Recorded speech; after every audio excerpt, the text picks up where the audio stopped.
నమస్తే. ఇన్నాళ్ళు నన్ను సపోర్ట్ చేస్తూ, ఎంకరేజ్ చేస్తూ మీ ప్రేమని నాకు అందిస్తున్న ప్రతి ఒక్కరికి కృతజ్ఞతలు.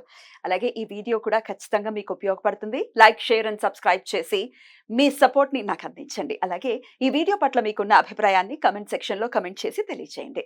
ఇప్పుడు వీడియోని చూద్దాం. నమస్తే, వెల్కమ్ టు అవర్ ఛానల్. నేను పద్మిని. ప్రస్తుతం మనతో పాటు ప్రముఖ ఆధ్యాత్మికవేత్త, వాస్తు జ్యోతిష పండితులు కేఎస్ఆర్ గారు మనతో పాటు ఉన్నారు. మాట్లాడదాం. సార్ నమస్తే. సార్ నమస్తే. ఇచ్చిన డబ్బులు వెనక్కి తిరిగి రావాలి అనేది చాలా పెద్ద సమస్యగా మారింది చాలా మంది ఇళ్లలో కూడా. అంటే భర్తకి తెలియకుండా ఇచ్చిన ఆడవాళ్ళు ఉంటే, భార్యలకు తెలియకుండా ఇచ్చిన మగవాళ్ళు కూడా లేకపోలేరు. ఇక ఇద్దరికి తెలిసి కూడా సరే హెల్ప్ చేద్దాం అని చెప్పి ఇవ్వటము, హెల్ప్ చేయటం అనేది నిజంగా చాలా చాలా బాధాకరం. హెల్ప్ చేసి వాళ్ళ దగ్గర డబ్బులు తీసేసుకుని మళ్ళీ వాళ్ళకే ఎగ్గొట్టడం అనేది చాలా బాధాకరం. ఇక వడ్డీలకి ఇంకొక బాపత్ ఉంటుంది. వడ్డీలకి తిప్పేవాళ్ళు ఉంటారు. ఇంట్లో ఖాళీగా ఉన్నాము, డబ్బులు ఉన్నాయి, వడ్డీకి తిప్పేద్దాము ఏమవుతుంది అని చెప్పి ఎంతో కొంత 3 రూపీసో 5 రూపీసో వేసేసుకుని వడ్డీలకు తిప్పేస్తుంటారు. ఏడుస్తూ తిరిగి వచ్చేటటువంటి డబ్బులు మరి నిలుస్తాయా లేదా అనేది భగవంతుడికే ఎరుక. సరే, ఏదైనా పర్స్పెక్టివ్ ఏదైనా లేకపోతే ఎటువంటి కారణమైనా కానీ మనం ఇచ్చినటువంటి మన డబ్బులు మళ్ళీ మనకి తిరిగి రావాలి అంటే కనుక ఏం చేయాల్సి ఉంటుంది? ఎందుకంటే ఈ సమస్యతో చాలా మంది బాధపడుతూ ఉన్నారు కాబట్టి ఇచ్చిన డబ్బులు తిరిగి రావాలి అంటే ఏం చేయాల్సి ఉంటుందండి? అవును, ఇచ్చిన డబ్బు పోగొట్టుకోవటం అనేది ఇవాళ చాలా సర్వసాధారణంగానే ఎక్కువ మంది విషయంలో మనం వింటూనే ఉంటాం. ఎందువల్ల జరుగుతుంది మరి? అంటే ఇక్కడ ఇవాళ ఏమంటాం, దేనికైనా చెప్పాలంటే కనుక కలి ప్రభావం అనేది కూడా ఎక్కువగానే హెల్ప్ చేసింది అది పోగొట్టుకోవడం కదా. అంటే ఇప్పుడు బాధాకరం పాత కదా. రోజుల్లో ఏంటంటే మనం ఏమంటాం, మనం లేకపోయినా సరే పరువు నిలుపుకోవడం కోసం మనం ప్రయత్నించేవాళ్ళం. ఇప్పుడు పరువు పరువు పోయినా పర్వాలేదు, నేను బతికితే చాలు అనుకుంటున్నాను. సో అది ఒక సందర్భంలో నేను ఒక కార్యక్రమం చేసినప్పుడు కూడా చెప్పాను. పాత రోజుల్లో నేను పెరిగిన విధానంలో మా అమ్మగారు నాకేం చెప్పేవాళ్ళు అంటే కనుక, అరే నువ్వు కష్టపడకపోయినా పర్వాలేదు, ఇంట్లో ఉన్నా పర్వాలేదు, కానీ నాకు నీతి నిజాయితీతో బతికనేవాళ్ళు. ఆ పెంపకాలు అలా ఉండేవి. ఇప్పుడు ఏమంటున్నారు, అరే నువ్వేం చేస్తావో తెలియదు, ఎలాగలా 4 రాళ్ళు సంపాదించుకురా అంటున్నారు. అంటే ఆ తల్లులకి చాలా తేడా ఉంది, ఈ తల్లులకి చాలా తేడా ఉంది. బ్రాటప్ లో చాలా చాలా ఇవి ఉన్నాయన్నమాట. అందుకే అక్కడ వాళ్ళు అనుకున్నది ఏంటంటే ఒక నీతి ధర్మంతో ఉంటే వాళ్ళందరూ వాడే బతికేయగలడు అనేది వాళ్ళ పరిపూర్ణ విశ్వాసం. ఇక్కడ నీతి ధర్మం ఉంటే వాళ్ళు వీడు ఎందుకు పనికిరాడు, ఇంట్లోనే ఉంటాడు అనేది వీళ్ళ నమ్మకం. సో అందుకని ఎంత అవినీతి పాల్పడ్డామా, ఎంత అధర్మాన్ని పాల్పడ్డామా అనే దానికి ఉంది తప్ప వాడితో నా పరుగు పోతుందా, వాడితో ఏమవుతుందా అనేది లేదు. సో దీనివల్ల ఏమవుతుంది అంటే బంధుత్వాలకు విలువ లేకుండా పోతున్నాయి, స్నేహత్వాలకు విలువ లేకుండా పోతున్నాయి, మనిషిని నమ్ముకోవడానికి భయపడాల్సిన పరిస్థితి ఏర్పడుతుంది. సో ప్రతి ఒక్కరికి దేవుడు ఏం చేస్తాడు, ఎంతో కొంత దయాగుణమో జాలి గుణమో ఏదో ఒకటి పెడతాడు. ఆ జాలి అవతల వాళ్ళకి జాలీగా ఉండడానికి కోసం కాదు కదా.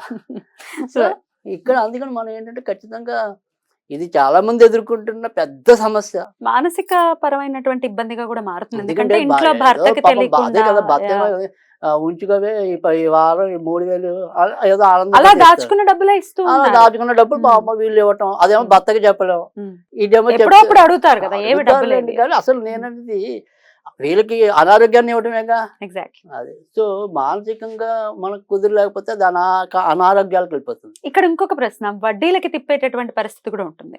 నేను ఇందాక అన్నట్టుగా ఉంది, ఖాళీగానే ఉన్నాయి కదా, మనకి ఏదో ఒకటి వస్తాయి కదా డబ్బులు అని జనరేట్ చేయొచ్చు కదా అని అనుకున్న విధానంలో వడ్డీలకి ఇవ్వటం అనేది మరి ధర్మమా అధర్మమా? ఈ ధర్మ వడ్డీ అనేది ఎప్పుడు ధర్మం అనేది శాస్త్రం. సో అంటే ఇప్పుడు సపోజ్ మనం చాలా చూస్తాను, ఈ ఫైనాన్స్ సంస్థలు ఇలాంటి వాళ్ళు నా దగ్గరకు వస్తూ ఉంటారు కదా. సో వాళ్ళకి ఆ పని అవ్వటం కోసం ఏంటంటే రూపాయి ఏమంటాం 100కి 10 రూపాయలు వడ్డీ అంటే అది చాలా వడ్డీ అది. కానీ వీళ్ళు ఏంటంటే ఆ నోట్లలో వాళ్ళ పరువు భంగం కాకుండా ఉండటం కోసం అని చెప్పి తెచ్చేసుకుంటున్నారు. కానీ ఆ తర్వాత అబాస్ పాలవుతుంది వీళ్ళే. కనుక ఈ రుణం కోసం వెళ్లకుండా ఉండటం అనేది అసలు మొదటి పద్ధతి. నేను సామాన్యుల గురించి అడుగుతున్నాను, అంటే ఈ గృహిణుల గురించి అడుగుతున్నాను, అసలు ఈ సంస్థల గురించి అడగట్లేదు. ఎలాగో ఆ ఫైనాన్స్ సంస్థలు ఎలాగో నడుస్తాయి. నేను అనేది ఈ గృహిణులు, ఇంట్లో ఉన్న వాళ్ళు ఊరికే ఉన్న డబ్బులు ఇద్దాం కదా వడ్డీకి అనుకోవటం కరెక్టా రాంగా అనేది నా ప్రశ్న కదా. కానీ నేను అనేది ఏంటంటే అది ధర్మ వడ్డీ అంటే నా ఉద్దేశంలో ఏంటంటే రూపాయిన్నర నుంచి 2 రూపాయలు అది ధర్మ వడ్డీ కింద కన్సిడర్ చేయొచ్చు. ఎందుకంటే ఇవాళ మనం బ్యాంకుల్లో వేసామనుకోండి, ఆ బ్యాంకులు కూడా మనకి ఒక్కోసారి నమ్మకంగా ఇవ్వలేకపోతాం అనేది ఉంది. తర్వాత రెండోది ఏంటంటే బ్యాంకులకి వెళ్ళి ఇప్పుడు సపోజ్ ఇంకా మన పట్టణంలో ఉండే వాళ్ళకైతే కొంతవరకు అవగాహన ఉంటుంది కానీ ఈ పల్లెటూళ్ళలో వాళ్ళు వెళ్ళి అక్కడ బ్యాంకుల్లో నిలబడి క్యూలలో నిలబడి అవన్నీ డబ్బులు వేసే కన్నా ఏదో ఇంటి దగ్గర పలానా పుల్లమ్మ అడిగిందో వెంకమ్మ అడిగిందో ఆ అమ్మాయికి సహాయం చేద్దామని ఒక మంచి ఏమంటే వడ్డీ అనేది వాళ్ళకి వస్తుంది అనేది ఉన్నప్పటికీ కూడా వాళ్ళకి అట్లా వీళ్ళకి అవతల వాళ్ళకి ఎంతో కొంత ఏమంటాం ఒక సాఫ్ట్ కార్నర్ అది ఉండటం వల్లే కదా నమ్మిస్తున్నాం. బట్ అది అవతల వాళ్ళు వీళ్ళు కూడా ధర్మంగానే అడిగారు. రూపాయన్నర 2 అనేది మినిమం పర్వాలేదు. మరి 5 10 రూపాయలు అంటే కనుక అసలు 3 రూపాయల జోలికి కూడా వెళ్ళకూడదు. నిజానికి ఏంటంటే అసలు మనం వెళ్ళకూడదు. అసలే వెళ్ళకూడదు. మన వ్యాపారం కాదు, మనం దానికి సంబంధించిన మనుషులం కాదు, దేవుడు మనకి నియమించలేదు. కానీ మానవుడి బుద్ధి అనేది పురుక బుద్ధి జీవక రుచి అన్నట్టుగా మరి రకరకాలు ఉంటాయి. కానీ నేను అనేది ఏంటంటే సరే నువ్వు వెళ్ళగో పెడదారి పట్టావు, ఆ పెడదారి పెట్టినప్పుడు అక్కడే ధర్మంగా ఉండంటున్నా.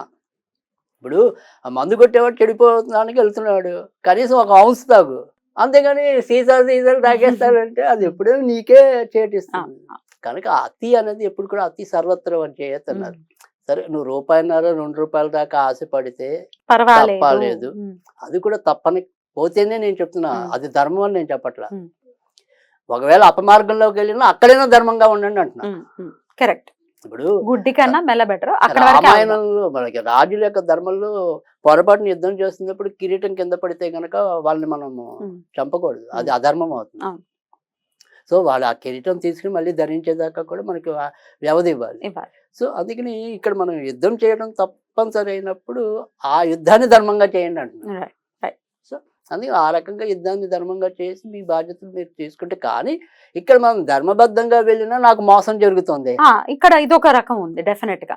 ఏమంటే నేను ఉత్తగానే ఇచ్చాను, అసలు ఏ డబ్బులు ఎక్స్పెక్ట్ చేయలేదు. అది చాలా బాధ. అది కదా ఇంకా బాధ కదా. డెఫినెట్లీ. అప్పుడు ఏం చెయ్యాలి? అసలు రావు, సరే వడ్డీ అనేది తర్వాత ఆలోచిద్దాం. మరి ఏం చేయాలి? అందుకని ఇలాంటి వాళ్ళందరి కోసమే ఇవాళ మనం చెప్పబోయే రెమెడీ ఏదైనప్పటికీ కూడా ఇందులో మొదటి రెమెడీ అనేది ఏంటంటే అది ఆన్యుడికి సంబంధించిన సేమ్ చిన్న బీజాక్షరం, అంతే ఒకటే బీజాక్షరం, ఏకాక్షరం, ప్రౌమ్, PROUM, ప్రౌమ్. అది నిత్యం 108 సార్లు చదవాలి. తర్వాత 40 రోజులు చదవాలి. ఆన్యుడికి మండలం ఉంటాం, సో అది 40 రోజులు చదువుకోవాలి.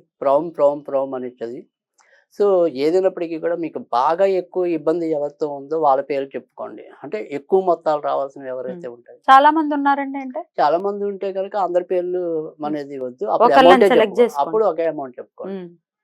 సుమారుగా నాకు కనీసం ఇంత మొత్తం రావాలి, 10 లక్షలు రావాలి అనుకోండి, ఆ 10 లక్షల పేర్లే చెప్పుకోండి, పేర్లు అందరూ చెప్పుకోండి. 10 లక్షలు అదే ఏక వ్యక్తి అంటే ఎప్పుడైనా సరే ఏమవుతుందంటే ఒకే వ్యక్తిగా అయితే కనుక మనకి ఇంకొక ఈజీ ఉంటది. లేదు 4-5 పేర్లు అంటే మరీ 100లో బ్యాంకుల వాళ్ళకి ఇచ్చి ఆ బ్యాంక్ అంతా లాభపడాలి అనుకుంటే అది వాటికి అప్పుడు వాళ్ళు ఆ బ్యాంకు మేనేజర్ ఇదే పని చెయ్యాలి. అంటే ఇందాక నేను చెప్పినట్టు నాయన నేను ₹1 కోటి అప్పించాను, వాళ్ళు తీర్చకపోతే నా మేనేజర్ పవర్ బూస్టింగ్ అవుతుంది అనుకున్న ఎవరైనా సరే ఆ బ్యాంక్ మేనేజర్ ఉంటే కనుక ఆ జనాల కోసం ఈ నీళ్ళ పాపం పాకులాడాల్సి వస్తుంది. కనుక ఆ రకంగా చేయటం అనేది అనుకోవాలి. అది 108 సార్లు చెప్పిన 40 రోజులు చేయాలి. తర్వాత ఈ 40 రోజులు కూడా అవకాశం ఉంటే చిన్న బెల్లం ముక్క ఆంజనేయుడికి నివేదన చేయండి, పెద్ద పెద్ద వస్తువులు ఏమొద్దు. సో కేవలం ఒక బెల్లం ముక్క నివేదన చేయండి, సరిపోతుంది. అదొక పద్ధతి. తర్వాత రెండోది ఏంటి అంటే కనుక 951 అనే సంఖ్య, 951 రైట్.